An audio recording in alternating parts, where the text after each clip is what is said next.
पुराने ज़माने की बात है जब ज़मीन पर सल्तनतें सिर्फ तलवार की ताकत से नहीं बल्कि दुआ, यकीन और रूहानियत के सहारे कायम रहती थीं।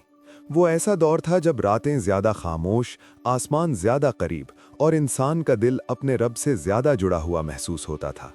इन्हीं ज़मानों में मशरिक़ की तरफ एक अजीम और खुशहाल सल्तनत आबाद थी जिसे लोग मुल्क ज़रियाब के नाम से जानते थे। ये सल्तनत अपनी दौलत, अदल और अमन की वजह से दूर दूर तक मशहूर थी।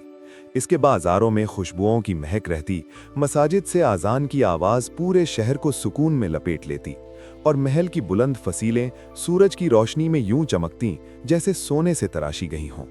लेकिन एक रात, वो रात आम रातों जैसी न थी। शहर पर एक अजीब सी खामोशी छाई हुई थी। हवा चल रही थी मगर इसमें सरसराहट नहीं थी, जैसे फिजा खुद किसी इंतजार में हो। लोग अपने घरों में थे, चिराग जल रहे थे मगर दिलों में बेनाम सा इज़्तिराब था। अचानक आसमान पर एक तेज रोशनी चमकी, फिर दूसरी, फिर तीसरी। 3 सितारे यके बाद दीगरे टूटे और सब एक ही सिमत में गिरे। महल के पहरेदार खौफ से आसमान को तकने लगे। बुजुर्गों ने कांपती आवाज में कहा, यह कोई आम मंजर नहीं, ये किसी आने वाले राज की निशानी है। इसी लम्हे शाही महल के अंदर से एक नौमौलूद बच्ची के रोने की आवाज गूंजी। सल्तनत की मलिका ने एक बेटी को जन्म दिया था। महल में खुशी की लहर दौड़ गई मगर वो खुशी ज्यादा देर कायम न रह सकी। जब बूढ़ी दाई ने बच्ची को पहली बार उठाया और खिड़की से आती चांदनी उसके चेहरे पर पड़ी तो उसकी नजर बेइख्तियार फर्श पर गई और वो साकित रह गई। उसने बच्ची को जरा सा आगे किया। रोशनी वाज़ेह थी मगर जमीन पर कुछ न था, कोई साया नहीं। दाई के हाथ लरस गए।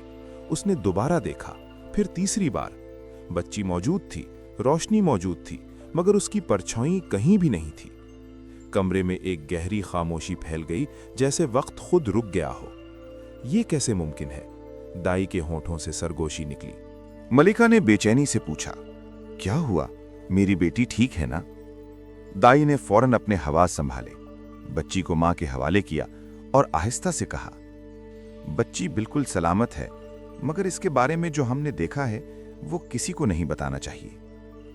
इसी लम्हे फैसला कर लिया गया कि ये राज महल की दीवारों के अंदर ही दफन रहेगा। मगर तकदीर के लिखे हुए राज कब किसी के छुपाने से छुपे हैं। बचपन आहिस्ता आहिस्ता अपने रंग दिखाने लगा मगर शहजादी मेहरवीन का बचपन आम बच्चों जैसा न था। वो महल के दूसरे बच्चों की तरह शोर मचाने, हंसने या जिद करने वाली न थी। अक्सर उसे तन्हा किसी खिड़की के पास बैठे आसमान को तकते देखा जाता, जैसे वो बादलों की हरकत में भी कोई माना तलाश कर रही हो। उसकी उम्र के बच्चे खिलौनों से खेलते थे मगर मेहरवीन पत्थरों, पत्तियों और रोशनी के बदलते जावियों को देर तक देखती रहती। कभी कभी वो ऐसे सवाल पूछ लेती जिन्हें सुनकर बड़े भी हैरान रह जाते। अम्मा जान, रोशनी को कोई थाम क्यों नहीं सकता? अगर साया जिस्म का होता है तो रूह का साया कहाँ होता है? मलका इन सवालों पर खामोश हो जाती, बस बेटी के सर पर हाथ फेरकर दुआ दे देती। जब मेहरवीन 5 बरस की हुई तो एक दिन वो महल के वसी बाग में दूसरी बच्चियों के साथ खेल रही थी। दोपहर की धूप नरम मगर साफ थी। घास पर दरख्तों के साए बन रहे थे, परिंदे पानी के हौज के किनारे बैठे थे और तीनों बच्चियां दौड़ती हुई कहकहे लगा रही थीं। अचानक खेलते खेलते एक बच्ची रुक गई। उसने जमीन की तरफ देखा, फिर अपनी सहेली का हाथ पकड़कर सरगोशी की, इधर देखो। दोनों की नजरें घास पर जम गईं। दरख्त का साया था, फव्वारे का साया था, खुद उन दोनों के साए भी वाजे थे मगर मेहरवीन के कदमों के नीचे जमीन बिल्कुल खाली थी। तुम्हारा साया कहाँ है? एक ने डरते हुए पूछा। मारवीन ने नीचे देखा जैसे पहली बार गौर किया हो। फिर वो हल्का सा मुस्कुराई। मुझे नहीं मालूम, शायद वो कहीं और खेल रहा हो। इसकी मासूम बात ने बच्चियों को और डरा दिया। वो भागती हुई अपनी माओं के पास गईं और यूं एक सरगोशी ने जन्म लिया जो देखते ही देखते महल की दीवारों में फैल गई। खिदमतगार एक दूसरे से नजरें चराकर बातें करने लगे। क्या वाकई शहजादी का साया नहीं? ये कोई करामत है या आजमाइश? ये बात आखिरकार सुल्तान सिकंदर तक भी पहुंच गई। सुल्तान ने किसी को कुछ कहने के बजाय खुद देखने का फैसला किया। वो खामोशी से बाग में आए जहां मारवीन अकेली बैठी रोशनी को अपने हाथों से पकड़ने की कोशिश कर रही थी। सुल्तान ने जमीन पर नजर डाली। धूप थी मगर साया नहीं। एक लम्हे के लिए उनका दिल लरस गया, मगर अगले ही लम्हे उनके चेहरे पर सुकून आ गया। वो बेटी के पास बैठ गए, इसे अपने करीब किया और आसमान की तरफ देखकर धीरे से बोले, ए रब, ये तेरी अमानत है। जो तूने दिया है वो राज भी तेरा है और हिफाजत भी तेरी। इस दिन सुल्तान ने खौफ को ईमान में बदल दिया। मगर महल की सरगोशियां अब खामोश होने वाली न थीं। वक्त गुजरता गया मगर महल की दीवारों में फैली सरगोशियां खत्म न हुईं। लोग अब इस वाकये को भूलने के बजाय इसे समझने की कोशिश करने लगे थे। इसी दौरान एक दिन दरबार में एक नए शख्स की आमद हुई, काजी सुलेमान। वो दूर दराज के इल्मी शहर से बुलाया गया था। कहा जाता था कि वो निहायत ज़हीन मंतिक में माहिर और कानून का गहरा जाने वाला है।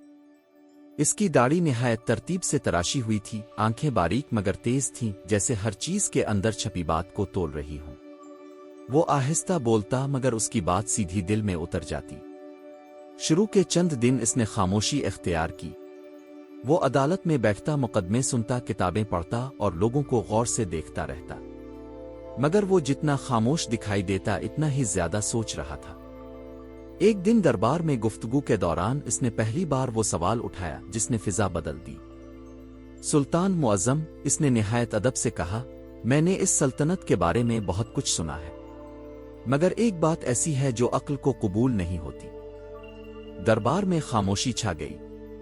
ये कैसे मुमकिन है? काजी सुलेमान ने आहिस्ता आहिस्ता अल्फाज चुनते हुए कहा कि एक इंसान हो और उसकी परछाई ना हो। फितरत का हर उसूल उसके खिलाफ है, और जो चीज फितरत के खिलाफ हो वो आ तो मौजिज़ा होती है, आने वाली आजमाइश। ये अल्फाज नर्म थे मगर उनमें एक ऐसा शक था जो दिलों में उतरने लगा। कुछ दरबारी एक दूसरे को देखने लगे, कुछ ने नजरें झुका ली। काजी ने बात जारी रखी, मेरा मकसद खौफ फैलाना नहीं बल्कि हकीकत को समझना है। अगर ये मौजिज़ा है तो हमें इसे पहचानना होगा, और अगर ये किसी आजमाइश का आगाज है तो हमें इसके लिए तैयार होना होगा, क्योंकि तारीख गवाह है कि गैर मामूली निशानियां हमेशा किसी बड़े वाक़ये से पहले जाहिर होती है। सुल्तान सिकंदर ने काजी को गौर से देखा।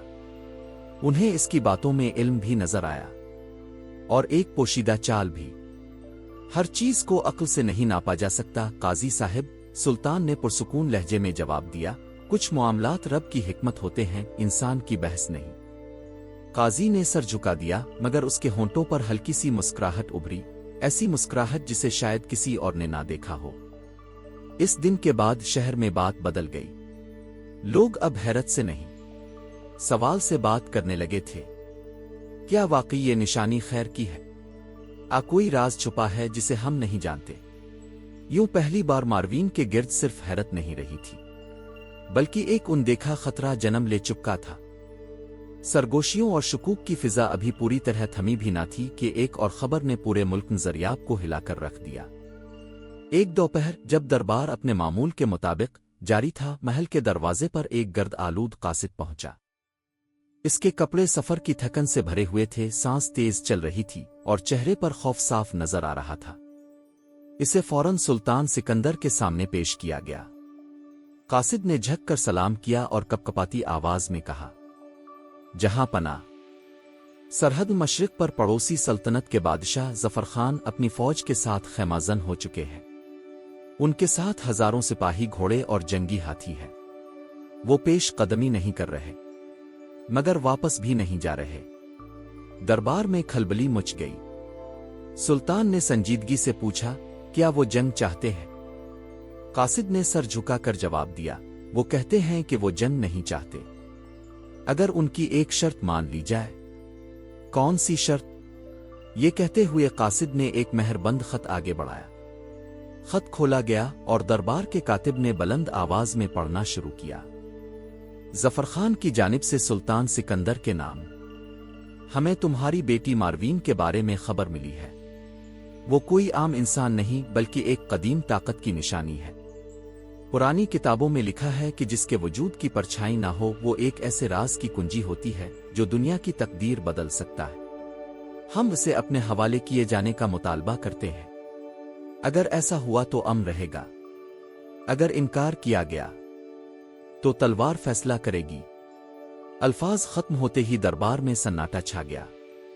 یہ اب صرف ایک عجیب واقعہ محل کا راز نہیں رہا تھا، یہ پوری سلطنت کے وجود کا مسئلہ بن چکا تھا۔ وزیر آگے بڑھا، جہاں پناہ ظفر خان کی فوج ہم سے کئی گنا بڑی ہے، ہمیں سوچ سمجھ کر فیصلہ کرنا ہوگا۔ سلطان سکندر کی آنکھوں میں لمحہ بھر کے لیے ایک باپ کی بے بسی جھلکی، مگر اگلے ہی لمحے وہ دوبارہ ایک حکمران بن چکے تھے۔ انہوں نے مضبوط آواز میں کہا، بیٹیاں سودا نہیں ہوتی، اور جو چیز اللہ کی امانت ہو اسے کسی خوف کے بدلے نہیں دیا جا سکتا۔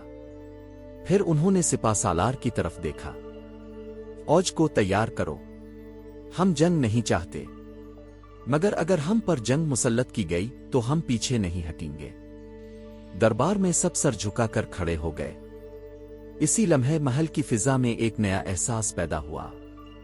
اب یہ کہانی صرف ایک راز کی نہیں رہی تھی، بلکہ ایک ایسی آزمائش کی بن چکی تھی جس پر پوری سلطنت کی بقا منحصر تھی۔ پہاڑوں کے دامن میں ایک خاموش سی وادی تھی جہاں ہوا بھی آہستہ چلتی تھی، جیسے کسی راز کی حفاظت کر رہی ہو۔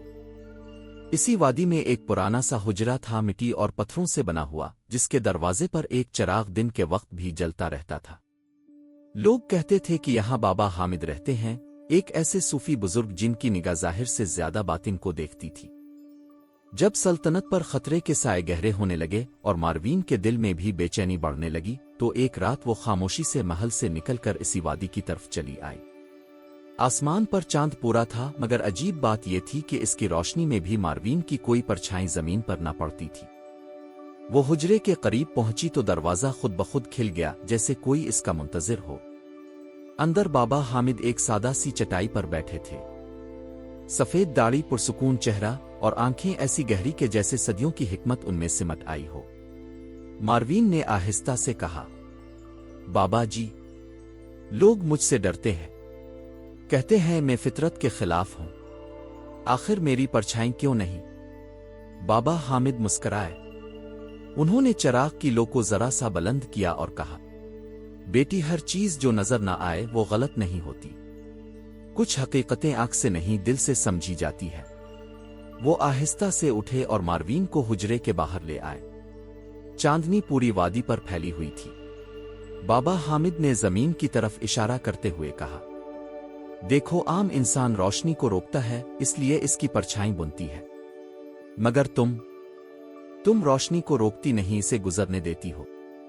تمہاری حقیقت سایہ نہیں، نور ہے۔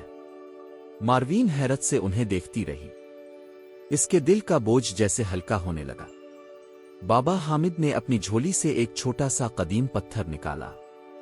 وہ عام پتھر جیسا تھا، مگر اس میں ہلکی سی چمک تھی۔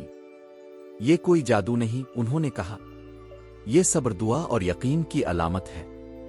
جب خوف بڑھے اسے تھام لینا، تمہیں یاد رہے گا کہ اصل طاقت باہر نہیں اندر ہوتی ہے۔ ماروین نے پتھر کو اپنے ہاتھ میں لیا تو اسے یوں محسوس ہوا جیسے دل میں سکون کی ایک لہر اتر گئی ہو۔ بابا حامد نے آسمان کی طرف دیکھتے ہوئے آخری بات کہی، یاد رکھو، آنے والی جنگ تلواروں سے نہیں جیتی جائے گی، یہ جنگ سچ اور ایمان کی ہے، اور جو دل سے مضبوط ہو اسے کوئی لشکر شکست نہیں دے سکتا۔ اس رات ماروین جب واپس محل کی طرف لوٹی تو وہ وہی لڑکی نہیں رہی تھی جو آئی تھی۔ اب وہ اپنے راز سے خوفزدہ نہیں بلکہ اس کی امین بن چکی تھی۔ رات کے سناٹے میں محل کے دیواروں پر جنگ کی گھڑیاں گونج رہی تھیں۔ پرانے کمرے کی مشرقی کھڑکی سے ماروین باہر کی طرف دیکھ رہی تھی، جہاں درختوں کے سائے اور چاندنی کی روشنی ایک عجیب سکوت پیدا کر رہی تھی۔ لیکن یہ سکوت فریب تھا۔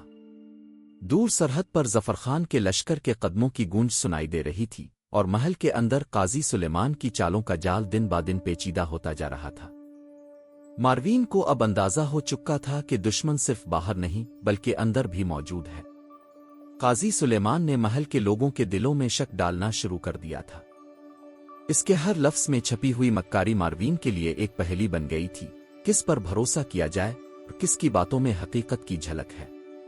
ماروین نے اپنی چابی کے طور پر وہ قدیم پتھر ہاتھ میں لیا جو بابا حامد نے دیا تھا۔ پتھر کی ہلکی روشنی اس کے چہرے پر پڑ رہی تھی اور دل میں ایک نرمی پیدا کر رہی تھی۔ वो जानती थी कि अब खौफ किसी काम का नहीं। जो भी आजमाइश आने वाली है इसे ईमान और सब्र के साथ बर्दाश्त करना होगा।